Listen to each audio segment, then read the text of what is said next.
ਲਓ ਜੀ, मैं तो मेरे हैप्पी भरा ने साने तो आपदा काम नभाता। हुण थोड़ी जिम्मेवारी है यूनीवर्सिटी वालिओ। तो असी पहला रखे एक गोल मार्केट, तो होर असी रखे लोगो कोल।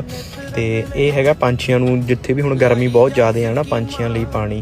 तो तुसीं एक सेवा ला दिया करो जो होस्टल दे विचों आया करोगे, ठीक है। एक तो आपां यूको होस्टल दे अगे रखिया, एक इधर रखिया गोल मार्केट के बैक साइड रखिया, एक लोगो कोल रखिया जी, ठीक है। जिथे भी तुसीं एक गर्ल्स होस्टल के सामने रखिया, जो भी तुसीं होस्टल तो बाहर आने ना पानी पा के आया करो। पानी की कमी नहीं होनी चाहिए बस, ठीक है जी। गर्मी बहुत ज़्यादा है।